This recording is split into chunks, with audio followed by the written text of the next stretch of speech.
Bismillahirrahmanirrahim. Alhamdulillah hamdan katsiran tayyiban mubarakan fih kama yuhibbu rabbuna wa yarda. Asyhadu an la ilaha illallah wahdahu la syarikalah wa asyhadu anna Muhammadan abduhu wa rasuluh.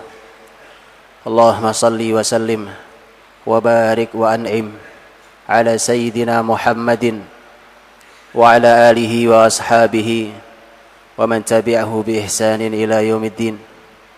Ya ayyuhalladzina amanu taqullaha haqqa tuqatih wa la tamutunna illa wa antum muslimun. Amma ba'd.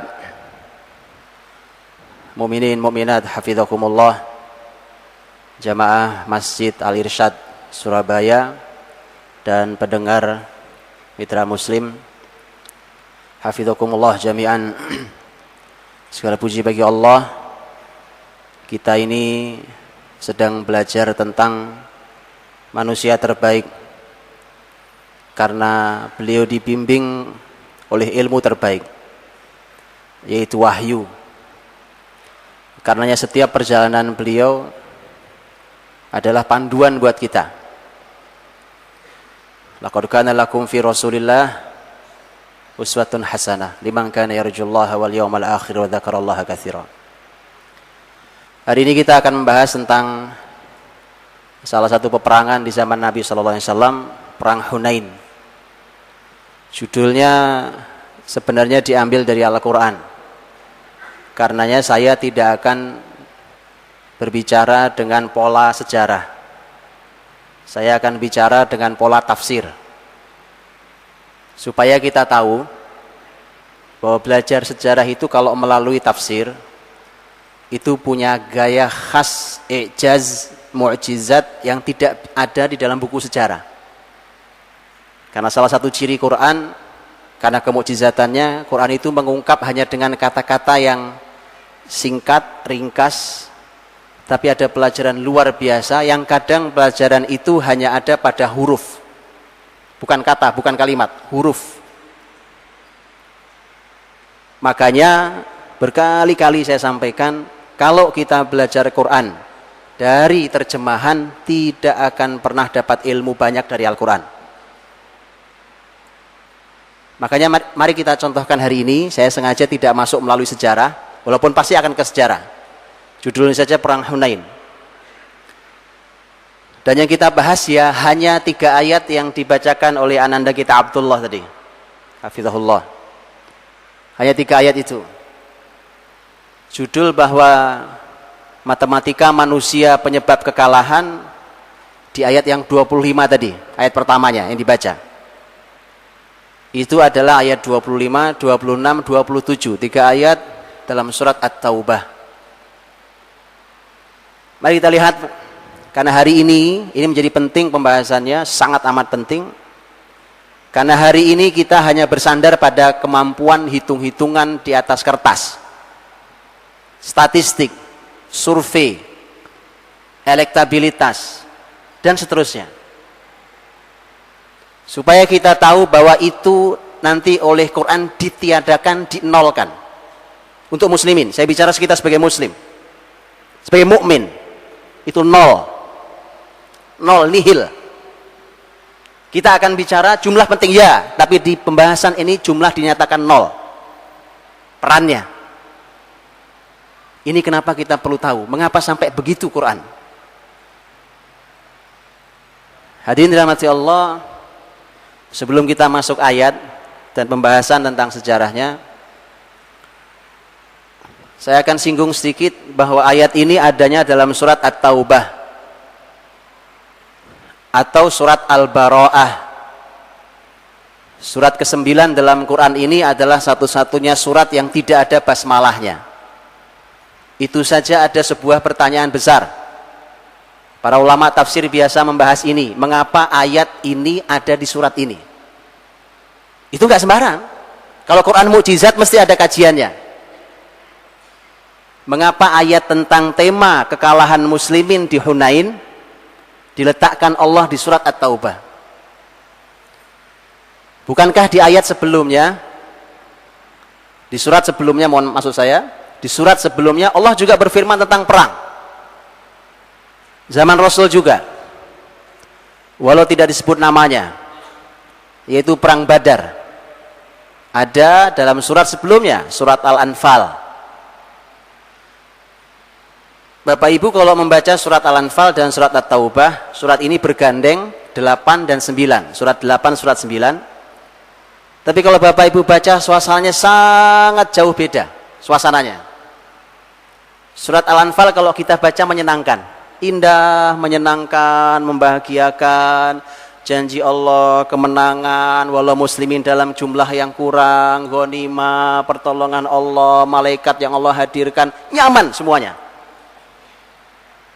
Dipanggil Allah, wahai Nabi, wahai Nabi, wahai Nabi, wahai orang beriman, wahai orang beriman, wahai orang beriman, wahai orang, dan seterusnya. Indah sekali. Tapi tidak dalam surat At-Taubah.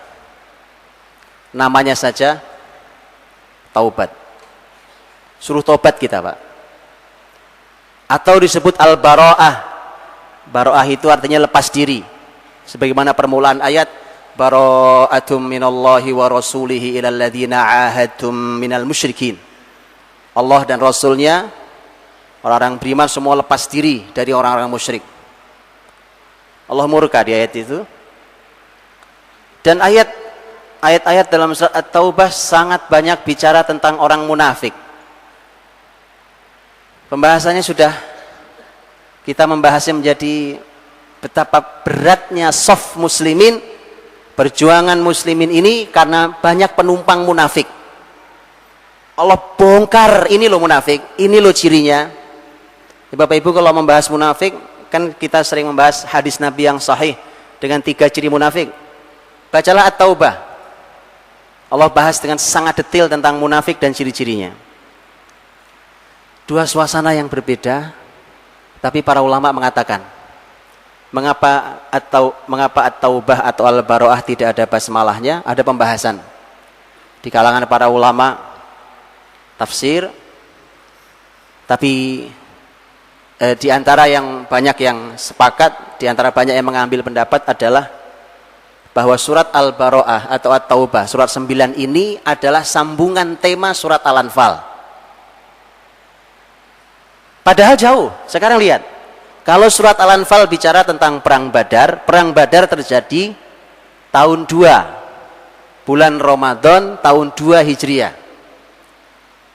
Kalau kita sambungkan dengan perang Hunain yang ada dalam surat At-Taubah, perang Hunain itu terjadi pada bulan Syawal tahun 8 Hijriah. Jadi tidak bersambung. 2 ke 8 kan jauh. Tapi mengapa dikatakan bersambung? Ini Quran, Pak. Cara membahas Quran begini. Luar biasa. Karena ternyata ada analisa para ulama, para ahli sirah tentang 2 surat ini. Kalau dibunyikan menjadi antara Badar hingga Hunain. Nanti akan, mudah-mudahan nanti ada waktunya pembahasan antara Badar hingga Hunain.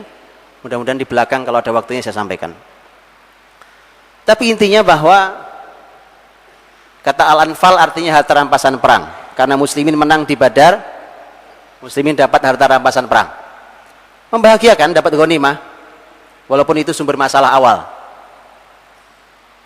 Tetapi Allah meletakkan tentang perang Hunain ada di surat Taubat, surat Taubat. Allah berlepas diri. Allah berlepas diri itu artinya Allah pergi. Suruh taubat kalian. Jadi Allah meletakkan ayat di sebuah surat karena ini mukjizat Quran ini tidak ada yang kebetulan. Baik. Waktu saya tidak banyak, begitu saja. Makanya saya masuk langsung ayat. Baik. Allah Subhanahu wa taala sebelum berfirman tentang ayat yang ke-25,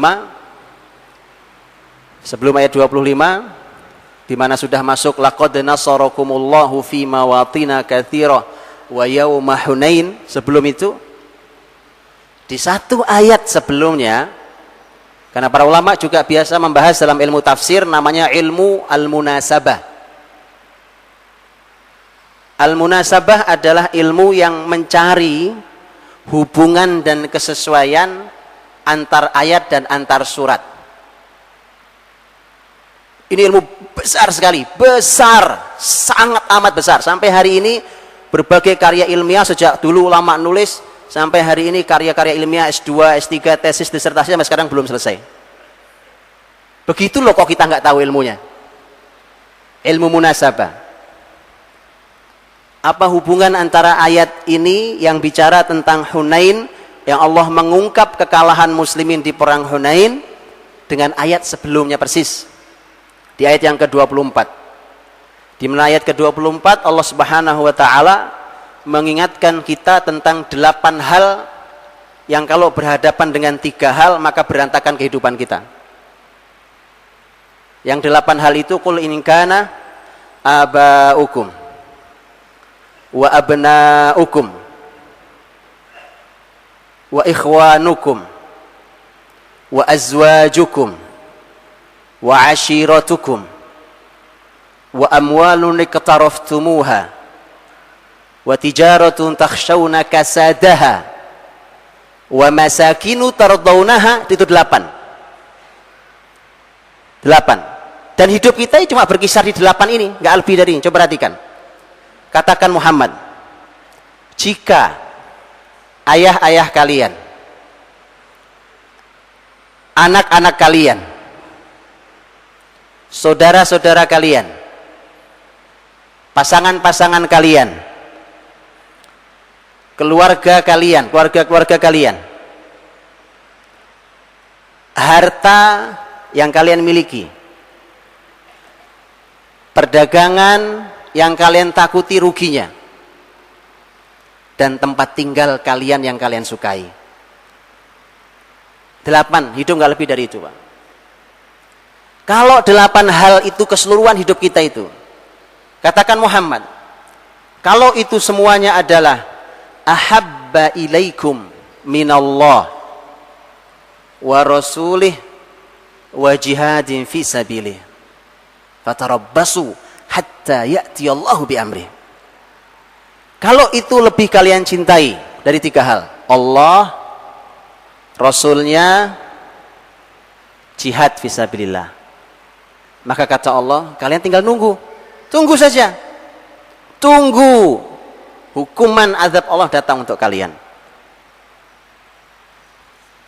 Jadi sebelum bicara tentang Hunain, Allah sudah ingatkan itu, Pak. Ini masalah utama kalian. Ketika orang belum bisa membersihkan hidup di dunia ini dari kecintaan yang berlebihan terhadap dunia ini, sampai kemudian melupakan tugas utama dan cinta utamanya, Allah, Rasulnya, jihad. Ini kunci keberhasilan. Menghilangkan ini kunci kemunduran. Di semua sejarah Islam, silahkan dilihat, di semua sejarah Islam, ini penyebabnya. Barulah setelah ayat ancaman itu, Allah Subhanahu wa ta'ala memberikan ayat tentang Hunain. Laqad nasarakumullahu fi mawatina katsira wa yawma Hunain. Sungguh Allah telah menolong kalian di banyak tempat. Karena peperangan itu kan di tempat-tempat. Perang Hunain sekali lagi tahun 8 bulan Syawal. Itu artinya apa? Itu tanggal 10 bulan Syawal. Itu artinya itu hanya berselang 3 minggu setelah Fathu Makkah. Kemenangan gemilang besar yang Allah abadikan di surat Al-Fath. Selain kemenangan di Hudaybiyah, kemenangan di Khaybar, dan kemenangan puncak, kemenangan ada di Fathu Makkah, itu semua diabadikan dalam surat Al-Fath. Ini juga surat yang kalau dibaca enak, karena kabar gembira semua itu. Inna fatahna laka fatham mubina. Dari awal doa enak sekali dengar ya. Liyaghfirallaka Allahumma taqaddama min dzambika wa ma ta'akhkhara wa yutimma ni'matahu 'alaika wa yahdiyaka siratan mustaqima wa yansuraka Allahu nasran aziza. Masyaallah, enak semua. Allah berikan kemenangan, Allah angkat derajat, Allah ampuni, Allah berikan. Itu dari sejak awal surat. Setelah kemenangan besar, luar biasa gemilang, tidak tertandingi, Mekah kiblat kembali ke pangkuan muslimin, dibersihkan dari kemusyrikan, Quraisy masuk Islam, Quraisy yang menjadi panduan seluruh Arab, yang membuat berikutnya Arab berikutnya masuk Islam gara-gara Quraisy sudah masuk Islam. Kemenangan sebesar itu berselang kurang lebih hanya 3 minggu. 3 minggu berikutnya muslimin kalah. Inilah mengapa Ibnu Ashur dalam tafsirnya At-Tahrir wa Tanwir, beliau mengatakan, mengapa Allah mengkhususkan di ayat ini tentang perang Hunain? Kan Allah menyampaikan Allah telah menolong kalian di banyak peristiwa, di banyak tempat. Wa yauma Hunain, juga Allah memberikan pertolongan di perang Hunain, karena nanti sebenarnya Hunain itu ujungnya menang. Muslimin ujungnya menang. Mengapa dikhususkan Hunain? Karena subhanallah, Allah ingin memberikan pelajaran sangat amat mahal buat kita semuanya. Apa itu? Allah mengingatkan, hati-hati, kalian kalah di puncak kemenangan. Kalah di puncak kemenangan. Al-Fathul A'zam, kemenangan terbesar yang disebut oleh Imam Ibnu Qayyim rahimahullah ta'ala adalah Fathu Makkah. Tahun 8 Hijriah bulan Ramadan itu. Di tengah luar biasa, muslimin namanya kemana-mana. Karena Quraisy sekali lagi sebagai teladannya seluruh Arab sudah masuk Islam. Itu cuma tinggal nunggu hari seluruh Arab datang untuk masuk Islam. Dan itu benar. Karena tahun 9-10 adalah tahun utusan Rasul di Madinah menerima masyarakat Arab dari berbagai kabilah masuk Islam. Menyatakan diri bergabung ke Madinah. Dan ternyata di saat luar biasa itu justru muslimin kalah. Supaya jadi pelajaran, terkadang kekalahan justru hadir di puncak kemenangan kita kalau tidak hati-hati. Muslimin harus hati-hati di semua perjuangannya. Di semua perjuangannya, di semua bidang hari ini, hati-hati, Pak. Nanti akan diberikan kuncinya oleh Allah mengapa bisa kalah. Itu yang harus dihati-hati. Itu terjadi di puncak kebesarannya pun jatuh, Pak. Apalagi sedang jatuh kayak hari ini. Sedang besar saja jatuh.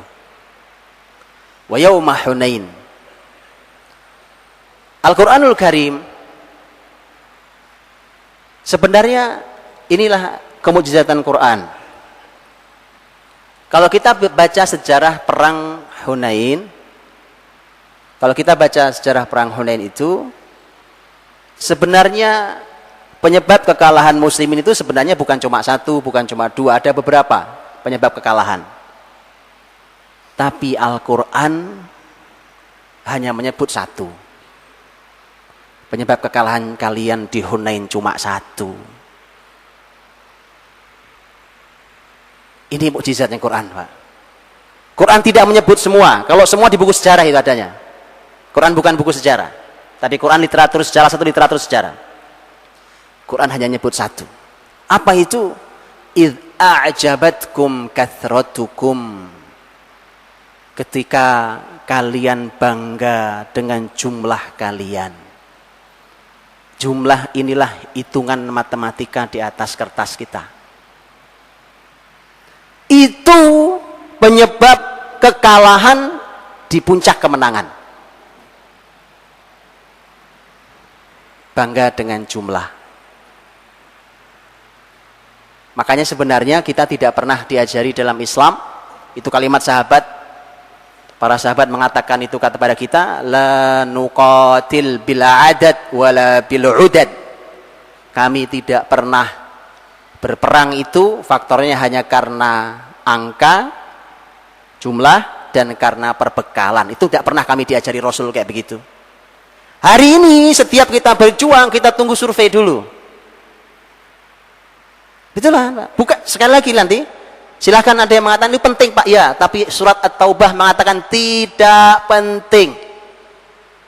Nanti saya bacakan ayatnya supaya kita tahu di mana sumber kekalahan kita. Justru hitung-hitungan itulah yang membuat kalian kalah. Ajaib ini. Bukankah dengan mengetahui kekuatan segala macam, kemudian kita bisa memperkirakan perjuangan langkah, kita optimis menang. Kata Allah, itu penyebab kekalahan kalian. Idh a'jabatkum kathratukum. Ketika kalian merasa bangga dengan jumlah yang banyak. Jumlah banyak saja kalau membuat kita bangga kalah, apalagi bangga pada jumlah yang sedikit, Pak. Agak kebayang. Mari kita berhenti di idh a'jabatkum kathratukum. Bangga dengan jumlah yang banyak. Sebenarnya, Bapak Ibu, kalau kita mau lihat kebanggaan muslimin di perang Hunain tentang jumlah pasukan yang banyak, itu sebenarnya ada landasannya. Ada landasannya. Jumlah muslimin di pasukan Hunain itu 12.000 orang. 12.000 orang. Banyak sekali. Dan ini adalah perang dengan jumlah pasukan muslimin terbesar di sepanjang sejarah Rasul SAW. 12.000 pasukan. Mengatakan bahwa angka sebanyak ini tidak akan kalah, itu sebenarnya ada landasannya. Bukan muslimin ngarang itu, Pak. Itu langsung sabda Rasul Shallallahu Alaihi Wasallam. Ada landasannya sebenarnya. Rasul Shallallahu Alaihi Wasallam bersabda, la yughlabu 12.000 min qillah. 12.000 itu tidak akan kalah hanya karena sedikit. Apa maksudnya? Kalau kita punya pasukan 12.000, kita punya kekuatan 12.000, tidak mungkin kalian kalah penyebabnya hanya masalah jumlah. Karena jumlah itu sudah dinyatakan besar. 12.000 itu. Itu hitungan matematika Rasul SAW. 12.000 itu sudah sangat besar. Kalian kalau kalah, ini para ulama menjelaskan, kalaupun kalian kalah berarti bukan masalah jumlah. Karena tidak mungkin kalian kalah hanya faktornya jumlah. Jadi kalau umpamanya kita kalah kemudian beralasan, jumlah kita sedikit Pak. Ditanya berapa jumlah antum? 12.000. Antum salah. Karena Nabi mengatakan kalian tidak mungkin kalah 12.000 jumlahnya hanya karena angka, jumlah. Berarti ada unsur lain yang menyebabkan kalian kalah. Jadi sebenarnya muslimin ketika menyampaikan bahwa karena nanti begitu muslimin bangga, sebagian muslimin bangga dengan jumlah yang banyak itu sebenarnya ada landasannya. Karena memang ini jumlahnya 12.000, hadis Nabi mengatakan 12.000. Baik, insya Allah kita break dulu. Bismillahirrahmanirrahim. Sesuai dirahmati Allah SWT, 12.000 jumlah banyak itu, bahkan terbanyak sejak sejarah peperangan Rasul. Tapi justru itu penyebab kekalahan. Sebenarnya tidak aneh karena Quran sudah mengingatkan berkali-kali. Kalau ayat ini kita gabungkan dengan ayat dalam kisah Talut, yang itu persis jumlah pasukan Talut persis sama dengan jumlah pasukan Rasul di Badar. Kalimatnya jelas, kam min fi'atin qalilah ghalabat fi'atan katsirah biidznillah. Di surat Al-Anfal ketika tadi saya sampaikan ayatnya bicara kemenangan, kebesaran, enak dibacanya itu. Senang kita bacanya. Itu ternyata Allah juga menyebut angka di Al-Anfal itu. Ya ayuhan nabi harridil mu'minina 'alal qital. Iyakum minkum mi'atun sabirun, iyakum minkum 20 sabiruna yaghlibu mi'atain. Itu 1:10. Muslimin itu bisa menang 1:10. Di ayat berikutnya, al-ana khaffafallahu ankum wa alima anna fikum dha'fa. Allah ketahui kalian makin lemah, 1:2. Lebih sedikit tetap. Jadi Quran itu sebenarnya sudah ingin memberikan gambaran ke kita. Seperti kalimat sahabat tadi, tidak pernah kami itu dalam Islam diajari untuk berjuang hanya karena jumlah dan perbekalan. Tidak ada itu. Luar biasa ini. Dan ini dia penyebab masalah kita hari ini. Karena semua kita hari ini pembahasannya untuk berjuang cuma dua itu. Kalau enggak jumlah, kalau enggak perbekalan, kalau enggak dua-duanya. Cuma itu yang kita bicarakan kok. Berapa jumlah kita, berapa bekal kita, atau apa bekal kita. Nah 12.000 jumlah besar itu yang sebenarnya kekaguman sebagian muslimin terhadap jumlah yang banyak itu sebenarnya kalau dicari di hadis Nabi ada landasannya. Itu saja yang ada landasannya saja membuat muslimin kalah. Bagaimana kita bangga pada sesuatu yang tidak ada syariatnya. Jadi bangga kita terhadap muslimin kan bangga terhadap angka 12.000 itu karena ada panduannya, Pak. Memang ada panduannya dari Rasul. Itu saja kalah. Bagaimana kalau kita bangga pada sesuatu yang tidak ada syariatnya?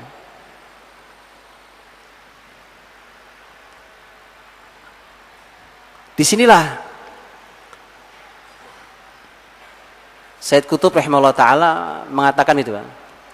Makanya bedakan antara as-siqah bin nafs dengan al-i'jab bin nafs. Bedakan antara orang percaya diri. Muslimin perlu percaya diri. Gak boleh minder di hadapan musuhnya. Bedakan itu dengan al-i'jab bin nafs, kagum pada diri sendiri. Bedakan itu.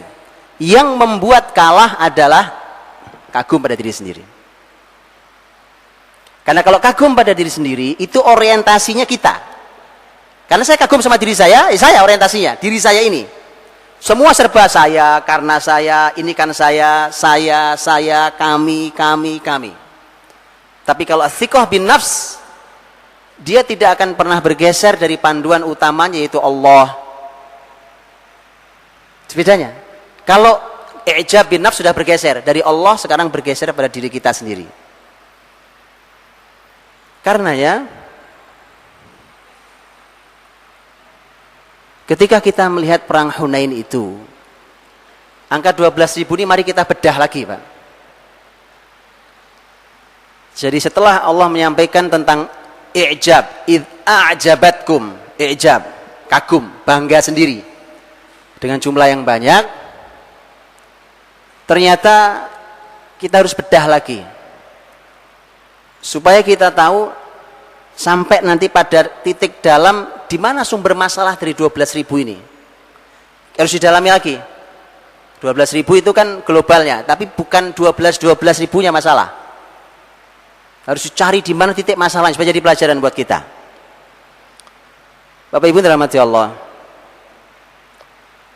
Rasul itu kan dari Madinah membawa 10.000 sahabat untuk Fathu Makkah Ramadan tahun 8 Hijriah. Begitu Nabi masih di Mekah, datanglah informasi intelijen beliau bahwa orang-orang suku Hawazin, suku Bani Thaqif, dan beberapa suku-suku kecil lain di sekitar Mekah sepakat untuk kumpul untuk nyerbu muslimin di Mekah. Karena masyarakat Thaqif itu Taif. Jadi kalau dari Mekah jaraknya kurang lebih ya sekitar 70 kilo arah gunung. Orang-orang Thaqif dan orang-orang Hawazin, mereka termasuk Arab yang masih percaya bahwa kami ini, jadi kalau Muhammad menang lawan Quraisy, Muhammad belum nyoba kami. Itu kepercayaan mereka. Kalau Arab lain sudah nyerah. Begitu lihat Quraisy masuk Islam, selesai urusannya. Kami tinggal udah, Quraisy saja udah kalah, apalagi kita udah nggak usah ngelawan. Tapi kalau Hawazin, Tsaqif tidak. Contohnya masyarakat Hawazin, masyarakat Tsaqif, itu salah satu kelebihan mereka itu ahli memanah, Pak. Jadi mereka punya sniper hebat.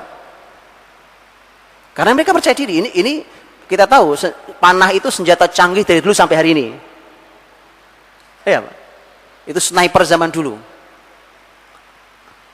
Karena itulah maka ketika mereka percaya diri dengan hal tersebut, mereka ingin nyoba muslimin.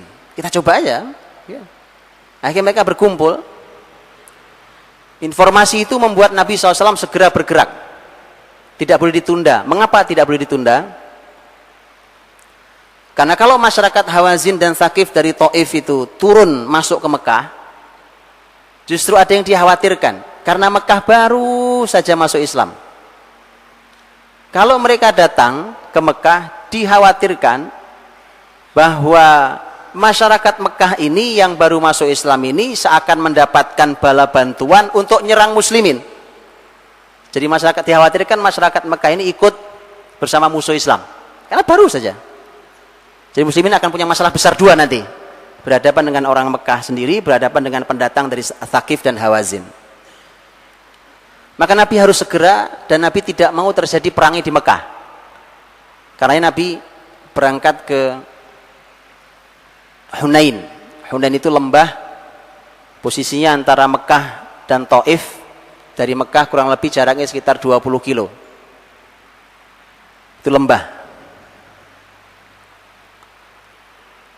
Dan sebenarnya inilah sumber masalahnya. Dari 12.000 itu 10.000 itu kan sahabat yang dibawa Nabi dari Madinah. Baik Muhajirin, Ansor, kan? Dibawa dari Madinah.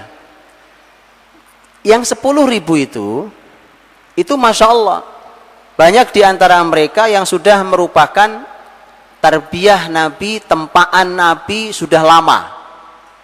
Jadi sudah tidak dikhawatirkan dengan tentang iman, kekokohan mereka, sahabat mereka, itu sudah tidak diragukan. 12.000 itu, 2.000 dari mana tambahannya? Nah ini masalahnya.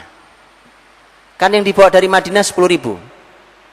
2.000 itu adalah jumlah muslimin yang baru masuk Islam itu. Itu 2.000. 2.000 yang baru, ini sebutnya 2.000 yang at-tulaqa. Tulaqa itu yang dimaafkan Nabi. Itu Fathu Makkah kan Nabi memaafkan. Nah 2.000 inilah yang baru masuk Islam di jumlahnya, 2.000. Itu bisa bayangkan, 10.000 banding 2.000, kan sebenarnya hanya 1/5 dari keseluruhan pasukan, 1/5. Tapi 1/5 itu sumber masalah. Jadi jangan disepelekan, Pak. 1/5 itu kalau bermasalah, berantakan semua. Tak bisa disepelekan. Sebenarnya bukan 1/5, 1/5 itu masih banyak, karena tidak 2.000-2.000-nya bermasalah, tidak. Bukti tidak masalah adalah contohnya adalah putranya Abu Jahal. Baru aja masuk Islam. Namanya itu termasuk daftar nama orang yang harus dibunuh dimanapun dijumpai muslimin di Mekah, bahkan bersembunyi di balik sitar Ka'bah pun harus dibunuh. Itu diantaranya adalah putranya Abu Jahal yang bernama Ikrimah. Tapi kemudian dengan kisah panjangnya, akhirnya Ikrimah masuk Islam dan dimaafkan Nabi karena masuk Islam.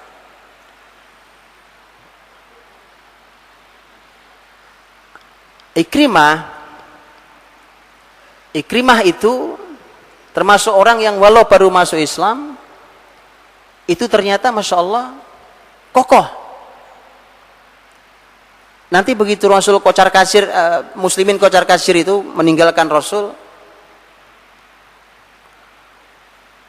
ternyata Ikrimah itu punya kalimat-kalimat yang luar biasa.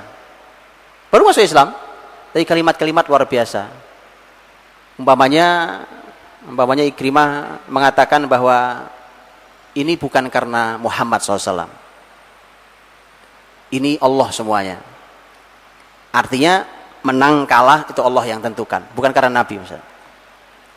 Kemudian Ikrimah juga mengatakan ini kan masalah pergantian.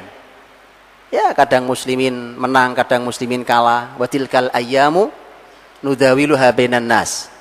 Begitulah hari-hari kami pergilirkan di antara manusia. Kadang di atas, kadang di bawah, kadang menang, kadang kalah. Kalimatnya luar biasa Ikrimah. Karena banyak beberapa orang itu nanti begitu muslimin kocar-kacir itu kalimatnya aneh-aneh. Padahal sudah masuk Islam, sudah syahadat. Ada yang kalimatnya hari ini sihir Muhammad batal. Sudah masuk Islam. Gitu ya? Hari ini sihir Muhammad batal. Jadi masih menganggap bahwa kemenangan ini sihir. Hari ini sihirnya kalah. Jadi artinya begitulah, Pak. Tidak semua menjadi penyebab kekalahan 2000. Ada orang-orang kokoh seperti Ikrimah. Sampai ada tokoh besar Quraisy yang bernama Suhail bin Amr. Itu ketika berdialog dengan Ikrimah itu sampai bingung lihat Ikrimah kok baru masuk Islam tapi kokoh sekali. Suhail juga baru masuk Islam. Kata Suhail, Ikrimah, kamu kok punya keyakinan sehebat ini dari mana datangnya? Kan baru masuk Islam. Suhail juga bingung. Kata Ikrimah, dulu waktu kita masih musyrik, kita ini orang gak punya akal. Berhala kita sembah. Hari ini akal kita kembali. Kita normal, bro, punya otak lagi. Karenanya saya bisa, itu maksudnya kita bisa mikir sekarang. Ikrimah kokoh sekali, Pak. Nah, ternyata memang hanya sekelompok orang kecil, bukan 1/5 sebenarnya. Hanya sekelompok orang kecil. Begitu melihat muslimin banyak itu waktu berangkat dari Mekah, hanya 20 kilo sebenarnya. Itu mereka sebagian orang itu melihat jumlah ini berkata, lan nughlabal yauma min qillah. Hari ini kita tidak akan kalah hanya karena jumlah yang sedikit. Banyak jumlah kita nggak akan kalah. Kalimat itu sampai ke telinga Rasul sallallahu alaihi wasallam. Wajah Nabi berubah, Pak. Nabi sedih luar biasa dengan kalimat itu. Nabi tahu apa yang akan terjadi, Pak. Ini mesti ada efek buruk kalimat ini. Tapi sudah keluar mau bagaimana? Ucapan keluar nggak bisa ditarik lagi, makanya hati-hati bicara. Sudah nggak bisa, ya sudah, terima saja apa yang terjadi. Rasul juga tidak tahu. Dan subhanallah, ini dibiarkan Allah, tidak ada wahyu turun kecuali setelahnya itu supaya muslimin belajar sendiri tentang kekalahan, tidak dicegah oleh wahyu, dibiarkan supaya muslimin jadi punya pelajaran sendiri. Dan akhirnya keluarlah kalimat itu. Hari ini kita tidak akan kalah hanya karena faktor jumlah. Kemudian gara-gara itu, lihat kalimat yang keluar hanya dari sebagian kecil orang menyebar dengan sangat cepat bak virus. Makanya benar kalimat para ulama bahwa penyakit hati itu nular. Hasad, dengki, tadi itu bangga diri, sombong, itu nular, Pak. Kalau dia ada di sebuah kelompok, sebuah komunitas, sebuah jamaah kebersamaan muslimin, penyakit hati itu kalau tidak dibiarkan dia menular. Kalau dia dibiarkan dia menular, Pak. Kayak cepat sekali dia menularnya. Kalimat itu. Sekilas nampak kalimat ini sederhana banget, kan? Apa sih masalahnya? Tolong cuma bicara hari ini kita tidak kalah gara-gara jumlah. Kelihatannya sederhana, ya. Tapi saudara-saudariku, selama yang dikorbankan adalah Allah, maka pasti tidak sederhana. Selama yang dikorbankan adalah Allah, pasti tidak sederhana. Itu kaidahnya. Sesederhana pun kalimat apapun itu tidak sederhana. Begitu dia menyebar sangat cepat ini, bukan hanya di sekelompok orang itu, kalimat itu mulai masuk ke hati banyak orang. Nah, kenapa Quran cuma mengungkap masalah jumlah, kagum pada jumlah? Karena ternyata memang inilah masalah pertama, inilah masalah utama. Masalah yang lain itu hanya efek dari masalah ini. Contoh, efek. Gara-gara bangga dengan jumlah, muslimin itu sudah tidak lagi berhati-hati Lah namanya orang itu kalau sudah pede, Pak, sembrononya minta ampun. Itu efek orang pede plus sombong, bangga diri. Itu akhirnya dia menjadi sembrono, tidak hati-hati. Nabi dari Madinah ke Mekah kurang lebih kan 500 kilo itu. Waktu Fathu Mekah ini, Fathu Mekah Ramadan, itu ditempuh oleh Nabi dalam waktu 10 hari. Kalau di rata-rata dalam sehari, jadi Nabi berjalan berapa kilo? Ya.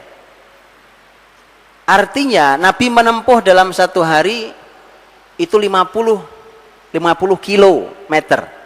Ini normalnya nih. Dan ini perjalanan normal. Bawa pasukan 10.000, jumlah yang besar, satu hari tempuhannya 50 kilometer. Satu hari itu. Itu normal. Bapak Ibu tahu nggak? Dari Mekah ke Hunain yang hanya 20 kilo. Yang seharusnya ditempuh hanya setengah hari kan? Oh 20 kilo kan setengah hari berarti. Harusnya setengah hari sampai. Bapak Ibu tahu berapa lama sampainya? Tanggal 6 Syawal berangkat, baru nyampe tanggal 10 Syawal. Udah hilang semua ukuran. Semua perhitungan matang yang biasanya begitu matang udah hilang semua. Apa faktornya? Cuma satu tadi itu. Orang sudah bangga, alah kita, udahlah santai aja, mau apa juga menang pasti. Akhirnya sudah sembrono semuanya.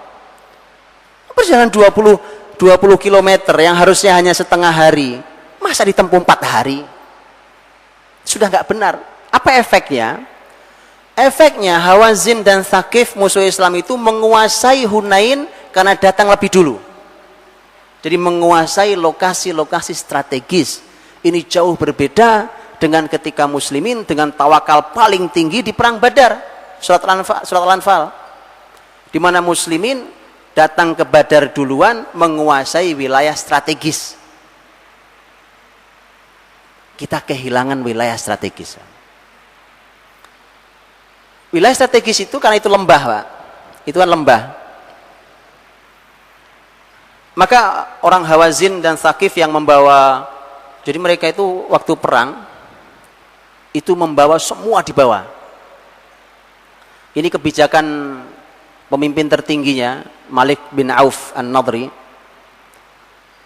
Itu dibawa seluruh pasukannya, perempuan, anak-anak, kambing, onta, semua dibawa.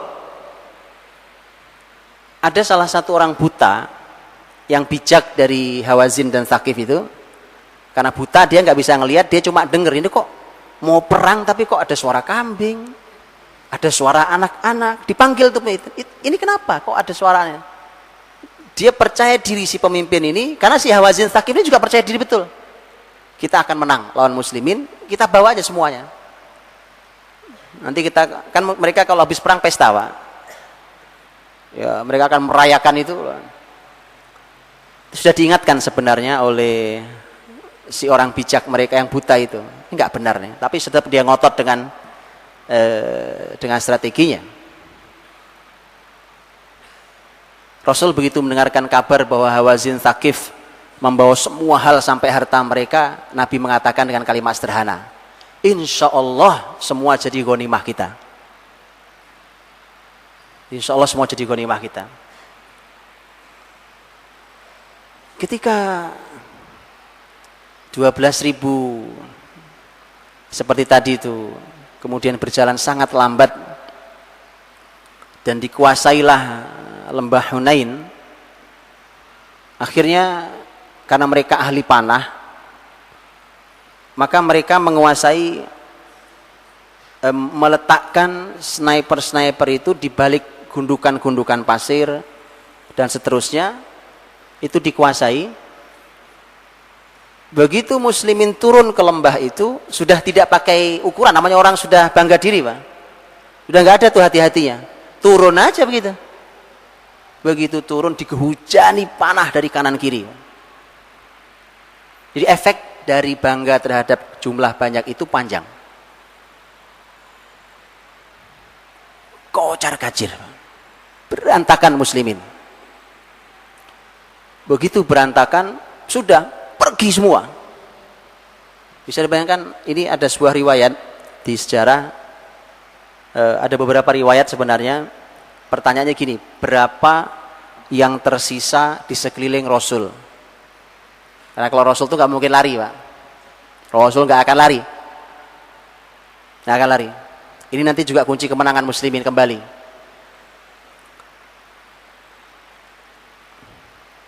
Rasul Shallallahu Alaihi Wasallam itu berapa di sekelilingnya di saat semua lari? Saya tunjukkan riwayat yang kecil banget. Riwayat yang besarnya adalah tidak sampai 100 angkanya. 12.100 saja nggak nyisa. Antum bayangkan itu. Ada lebih kecil lagi riwayatnya yang mengatakan sisanya hanya tinggal 12 orang. Kalau kita ambil yang terkecil angka 12, maka berarti ini yang 12 ini satu punya kekuatan 1.000 orang. Itu yang dalam sejarah sering disebut rajulun bi alf. Satu orang bernilai 1.000. Itu beberapa orang itu disebut dalam sejarah, orang-orang yang disebut satu bernilai 1.000. Ini masalah kualitas. Ini kualitas muslimin. Nah, masalah di kita kalau hari ini kita satu orang aja nggak genep laki-laki. Iya. Kita ini nggak genep kekuatan, kehebatan, kualitas satu laki-laki. Padahal dalam sejarah satu orang itu bisa bernilai 1.000. Rajulun bi alf. Ini masalah kualitas. Yang menarik adalah Nabi juga tidak mungkin menghadapi sekian banyak dengan 12. Anggaplah 100 sekalipun. Maka ini yang menarik, Pak. Dan tadi sekali lagi mari kita baca kalimat ayat setelahnya. Inilah kenapa tadi angka 12.000 yang dibanggakan itu dianggap nol oleh Allah. Falam tughni ankum syai'a. Itu tidak manfaat sama sekali buat kalian. Angka banyak tuh sama sekali tidak ada gunanya buat perjuangan kalian. Dinolkan oleh ayat, Pak. Dinolkan ini tadi saya katakan, kenapa gaya atau uslub Qur'ani ini menolkan angka dianggap tidak ada maknanya, padahal di surat Al-Anfal sebenarnya ada maknanya. Karena tadi saya katakan 1:20, 1:2 itu masih ada angkanya gitu kan. Berarti 1:2 ya muslimin setengahnya musuh. 1:20 artinya 1:10 ya artinya 1/10. Ada angkanya. Enggak, supaya sebenarnya intinya adalah muslimin diajari berhitung oleh Nabi. Nabi berhitungnya ketat sekali. Nabi berhitung. Jangan dianggap Nabi tidak berhitung. Nabi berhitung sangat ketat dengan jumlah musuh. Di perang Badar itu Nabi nanya, mengirim mata-mata nanya, berapa jumlah orang-orang kafir? Banyak ya Rasulullah. Banyak tuh berapa? Terus pokoknya banyak sekali. Repot. Nggak bisa begitu ya. Informasi perang harus detail. Ini nggak dapat nih. Nabi akhirnya nanya, oke, berapa mereka berapa mereka motong onta sehari gitu. 9 sampai 10 ya Rasulullah, 9 sampai 10 ekor. Oh, kalau gitu jumlah mereka sekitar 1.000.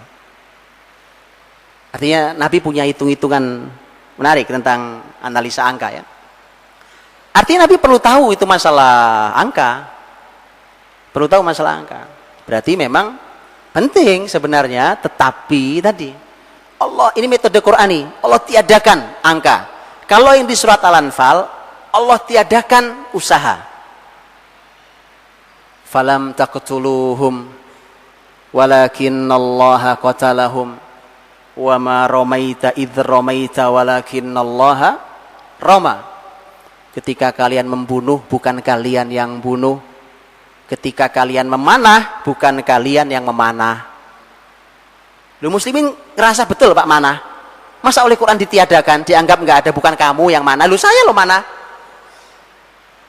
Itu metode bertutur Qur'ani. Supaya orang dihilangkan itu orang. Kenapa? Karena kalau di Al-Anfal itu kan nanti punya masalah tentang masalah ghanimah, harta rampasan perang, masing-masing merasa dia paling berhak terhadap ghanimah. Orang merasa berhak terhadap hasil itu biasanya yang dia jual adalah saya orang paling berjasa. Nah makanya dibunuh jasa itu, kamu tidak berjasa. Begitu Al-Quran. Karena bangga terhadap jumlah yang banyak itu penyebab kekalahan, maka Allah katakan angka itu tidak ada gunanya sama sekali buat kalian. Buktinya kalian 12.000 kabur semua kok. Falam tughni ankum syai'a. Bahkan setelah itu efeknya adalah wadaqat alaikumul ardu bima rahubat. Kemudian bumi terasa sempit padahal bumi itu luas. Itu kan Hunain itu kan walaupun dia lembah, kanan kiri terbuka luas loh. Kalian merasa sempit. Artinya gini, Pak. Orang tuh memang gitu. Orang tuh kalau sudah rusak cara berpikirnya, orang hanya berhitung di atas kertas, sudah hilang Allahnya, maka bumi Allah yang luasnya jadi sempit. Kesempatan yang luas tiba-tiba tidak ada. Kita merasa susah ya Pak, kesempatannya gak ada. Siapa bilang? Karena Anda berhitungnya pakai di atas kertas tadi itu. Kalau itu iyalah. Jadi kita diajari Allah untuk itu, Pak. Kenapa kita menjadi sempit sekali? Bumi terasa sempit, padahal bumi itu luas. Tadi, karena sudah rusak segalanya, sudah rusak orientasi akalnya dan imannya, rusak. Yang luas menjadi sempit. Wadaqat 'alaikumul ardu bima rahubat. Dan setelah itu efek terakhirnya ini paling buruk, summa. Nah, kata summa, huruf summa di situ disampaikan bahwa ini efek berikutnya. Kata summa itu setelahnya dan lebih buruk. Jadi lebih buruk. Summa wallaitum mudbirin. Kemudian kalian wallaitum itu berbalik badan, mudbirin kabur.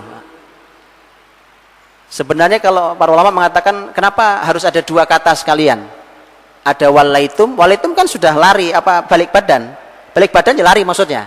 Kenapa ditambah lagi mudbirin?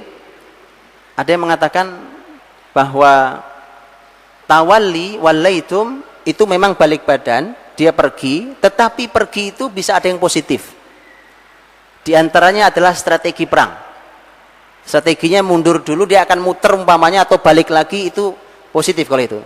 Tapi Allah pastikan bahwa berbalik badannya muslimin itu kabur. Mudbirin. Makanya dua kata sekaligus. Tsumma wallaitu mudbirin. Bayangkan ini, kekalahan luar biasa ini, di puncak kemenangan muslimin dengan jumlah luar biasa ini ternyata setelah peristiwa yang sedemikian hebat dan sudah kacau balau, Nabi ditinggal hanya dengan sekelompok sedikit orang. Ini yang menarik, Pak. Ini yang menarik, karena kalau bicara kalah tuh nggak enak. Ini kita akan bicara menangnya sekarang. Artinya pertanyaan berikutnya harus muncul. Jadi kalau hari ini kita muslimin tidak sedang memimpin kendali bumi ini, maka kan muncul pertanyaan selalu, gimana caranya menang? Gimana caranya bangkit? Ini menarik. Begitu sudah berantakan, sudah tidak lagi diharapkan, sudah lari semua dan meninggalkan Rasul SAW. Maka Allah berfirman di ayat berikutnya, ayat 26. Tsumma anzalallahu sakinatahu ala rasulihi wa 'alal mu'minin. Kemudian Allah turunkan ketenangan pada diri Rasulnya dan pada mukminin. Bapak Ibu dirahmati Allah, ternyata kalau mau muslimin bersatu kembali, menyambut kemenangan, harus dimulai dengan sakinah. Sakinatahu, ketenangan dari Allah. Karena ketenangan itu tidak akan hadir kecuali dari iman, Pak. Orang kalau sudah habis ketakutan, lari, kacau balau, berantakan itu pasukan, itu kan yang muncul hati udah gelisah, gundah, takut, itu nggak ada tenangnya sama sekali. Mengembalikan ketenangan itu yang mahal. Allah berikan ketenangan. Itu ayat. Cuma bagaimana teknisnya? Allah memberikan ketenangan, menurunkan ketenangan. Ya, itu Allah, anugerah dari Allah, memang benar. Tapi pertanyaannya bagaimana teknisnya? Untuk menghadirkan itu dijawab oleh sejarah. Rasul sallallahu alaihi wasallam ketika di kanan kirinya hanya tinggal beberapa orang, ada Abu Bakar, Umar, sahabat-sahabat yang memang tempaan awal ini. Itu enggak lari. Di antaranya yang tidak lari adalah paman beliau, Abbas. Abbas radhiyallahu anhu. Abbas ini Abu Jahal aja ditampar Abbas, Pak.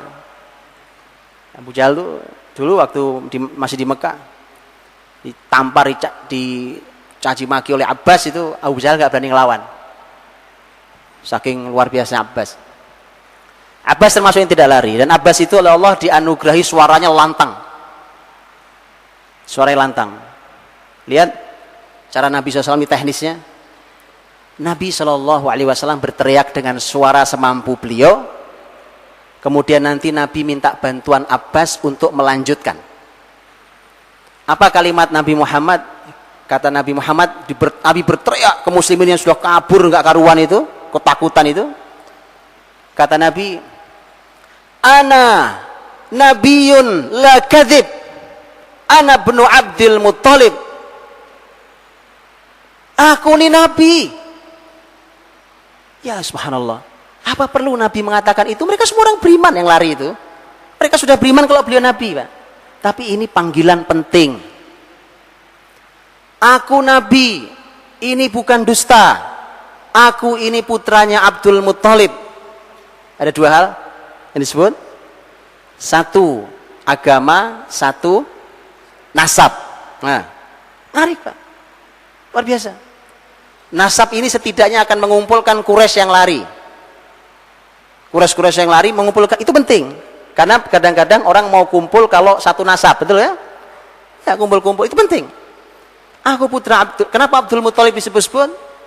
Kok bukan bapaknya? Kan putranya Abdullah. Abdul Muttalib kan kakeknya, tapi dia mengatakan, aku putranya Abdul Muttalib.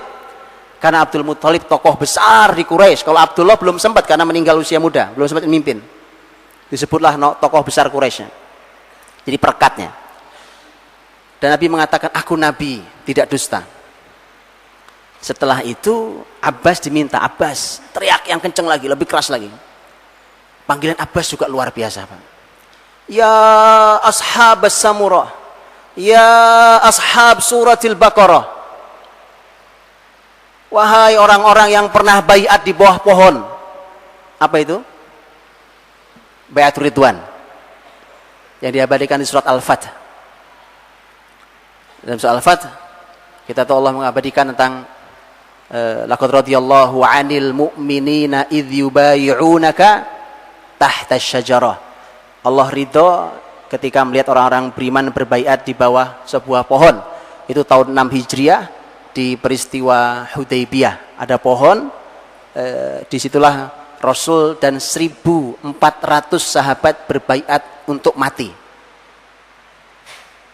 Lihat, apa yang diingatkan Nabi? Kita pernah baiat mati. Kita pernah baiat mati. Teriakan Abbas teriak, ya sahabat Samurah. Padahal Abbas itu ketika peristiwa itu tidak ada. Makanya itu harus disampaikan. Nah, yang kedua luar biasa. Juga, ya ashab suratil Baqarah. Wahai para ahli surat Al-Baqarah. Masya Allah, Pak. Kenapa? Karena ini surat terpanjang dan itu dipelajari oleh para sahabat. Surat Al-Baqarah itu surat yang turun di Madinah, yang itu otomatis dipelajari oleh muhajirin, oleh ansor bersama-sama. Kenangan terhadap pembelajaran panjang surat Al-Baqarah itu selalu punya kenangan di hati para sahabat.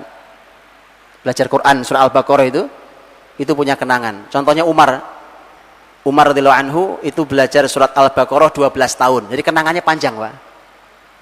Abdullah bin Umar anaknya itu belajar surat Al-Baqarah 8 tahun. Kita berapa tahun? Itu masalah waktu ya. Artinya bahwa mereka punya kenangan luar biasa dengan Quran yang dipelajarinya berlama-lama itu. Yuk kita lihat. Panggilan seruan untuk mengembalikan muslimin supaya mau bersatu kembali tidak menggunakan panggilan dunia. Mengapa?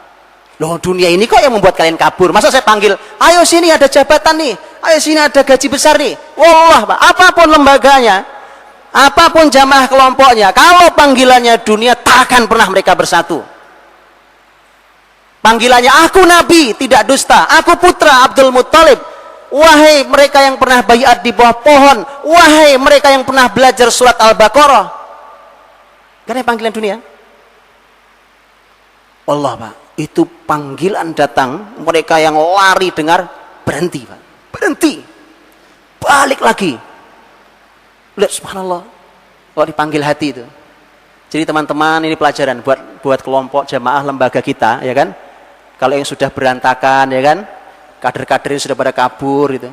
Jangan panggil mereka dengan urusan dunia, nggak akan datang, Pak.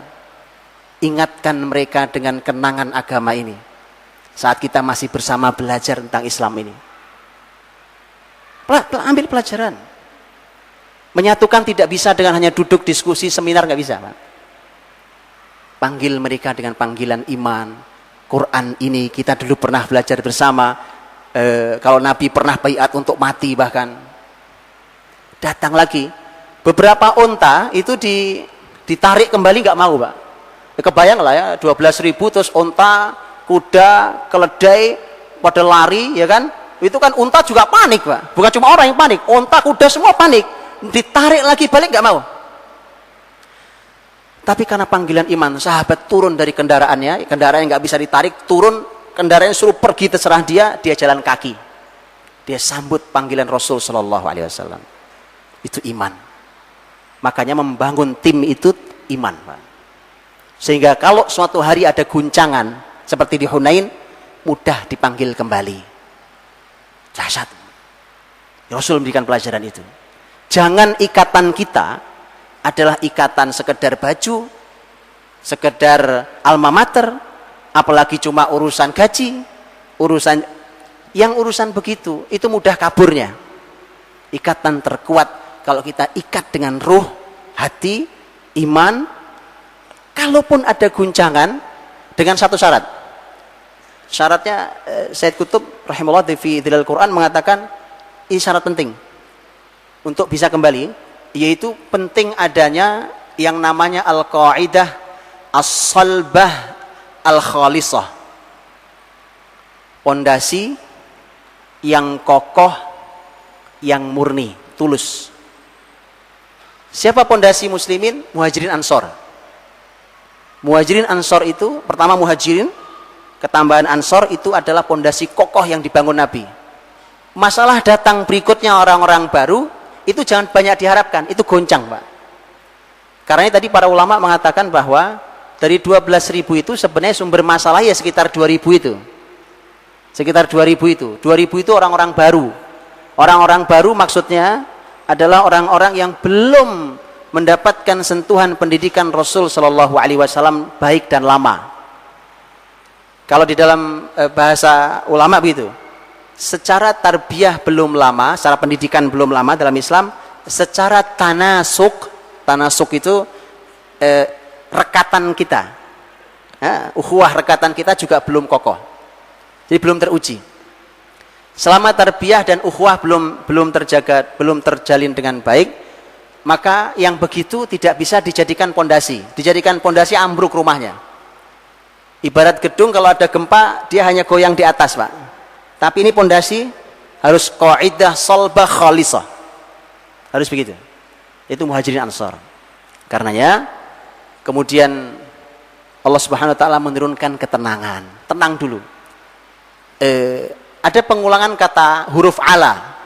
Tsumma anzalallahu sakinatahu ala rasulihi wa alal mu'minin. Mengapa diulang? Karena kalau dalam bahasa Arab semestinya nggak usah diulang. Ala rasulihi wal mu'minin. Itu bisa. Allah menurunkan ketenangan kepada Rasul dan orang beriman. Itu bisa. Tapi ternyata diulang alanya secara bahasa Arab itu malah sebenarnya kalau di dalam bahasa Arab kurang fasih. Tapi Quran selalu fasih. Apa tujuannya? Ternyata tujuannya adalah pengulangan ala di situ untuk menunjukkan sakinah yang turun kepada Rasul berbeda dengan sakinah yang turun kepada mukminin. Sakinah yang turun pada Rasul sebagai pemimpin, ini pelajaran buat para pemimpin, adalah ketenangan jiwa beliau bahwa mukminin mau kembali. Itu satu, pasukannya mau balik, timnya mau kembali. Yang kedua, bahwa ketenangan itu hadir akan pertolongan Allah. Yakin Allah tolong nih. Itu penting buat pemimpin. Kalau pemimpinnya sudah ragu, jangan diikuti, Pak. Itu menyesatkan. Pemimpinnya sudah ragu kok dengan kemenangan ini. Pemimpin harus penuh keyakinan.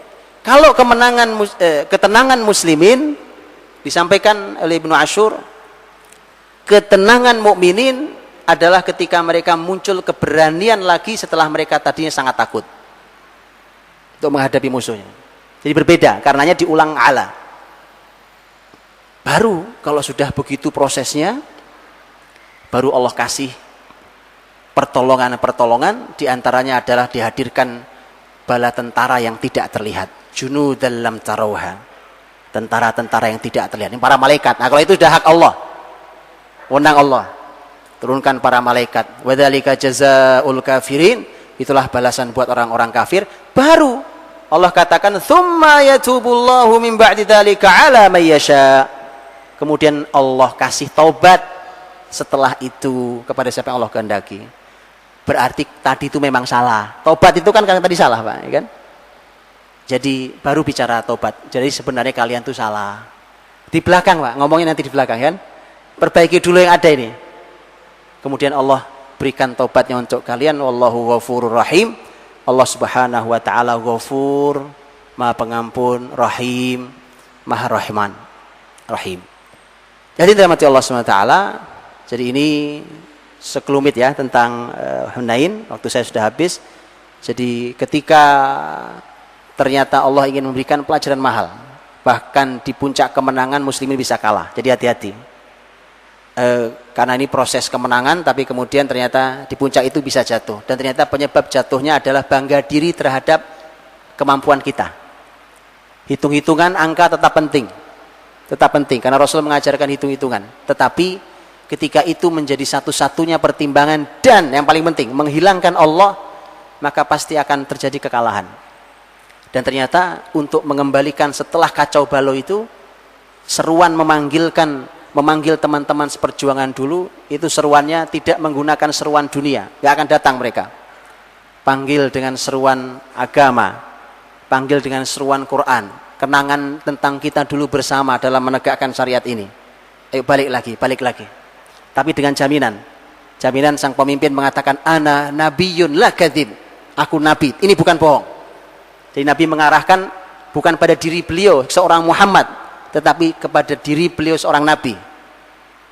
Tidak ada kepentingan pemimpin apapun di balik itu. Ini kita akan kembali bicara tentang menegakkan nubuwah. Kemudian mereka kembali, dan kalau sudah begitu, baru Allah hadir lagi, Pak. Kalau itu sudah kita lakukan, baru Allah hadir lagi. Begitu Allah hadir lagi, Allah kasih pertolongan, bahkan sesuatu yang tidak kita lihat dengan tentara-tentara Allah yang dikirimkan. Dan itu adalah balasan buat orang-orang kafir, artinya kemenangan bagi muslimin. Wallahu ta'ala a'lam bishawab. Assalamualaikum warahmatullahi wabarakatuh.